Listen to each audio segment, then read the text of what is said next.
Okay, let's just get straight into it. You need to know what a water mega boost is.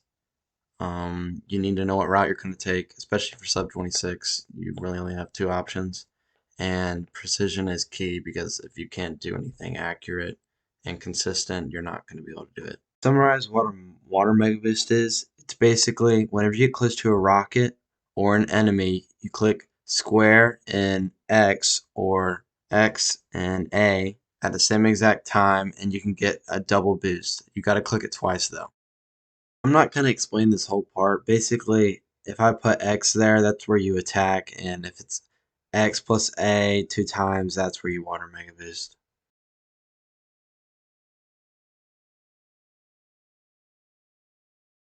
Okay, this part is really important, and this is actually where a lot of people lose their time on. Once you break through the first bone wall, you want to delay your second attack till you're about at the very end of it, because that's whenever you get your second boost off the bone wall, and you instantly jerk your joystick like almost straight up, and it will make this weird animation. I'll show you. Once you go through the little tunnel, there's one of two things you can do. You can go through the two rockets or you can go underneath. I prefer the one in the middle because it's more consistent, but if you go through the bottom, there's one thing you have to do. If you go through the bottom, you can see right before you exit the tunnel, there's this little rock part. I'll indicate it. If you bump into it, it'll push you downwards to where you can start shooting left underneath the rocket where you can get that mega boost. But if you want to go through the middle, you have to avoid that bump, go underneath, and dash, and then get the mega boost through there.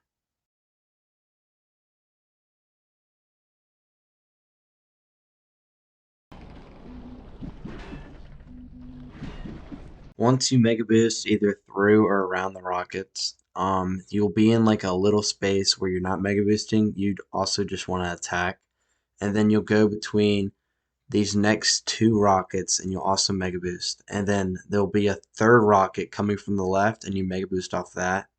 Then you dart down, mega boost through the toad, and then you try to squeeze in between the rocket and the wall. This is where most attempts fail because it's hard to squeeze through it until you get consistent. But you also mega boost through that, you pause, then attack. This part actually might be the most important part of the run because whenever you attack up, it creates momentum that you get whenever you go into the turn. So if you are going very slow or bump into anything and you go into the turn, it's going to be very slow. I personally fail here because whenever I try to lean, I try to get as close as I can to the rock so I don't waste too much time going to the left and then having to go all the way back to the right. Okay, for this corner turn, most of you probably know this, and if you don't, you're kind of missing out on a bunch of good runs. Whenever you go into this corner turn, on the top right corner of your D-pad, you want to press up and to the right at the same exact time and then hit attack, and you'll have a perfect turn. Once you get to about right above the spike ball, you want to attack straight to the right.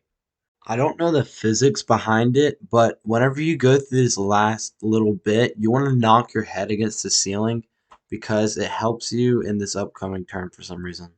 This next part, whenever you approach the toad, it could be because I'm consistent with it, but I'm pretty sure all you do is attack and then flick your joystick to the left and then another attack. And like I said, with touching your head against the ceiling or bumping it, I don't know if it's RNG, but after you attack the toad and go to the left, sometimes you get this huge boost. I normally don't get it, but if you do, it is faster. And then you go into the toad and then you mega boost.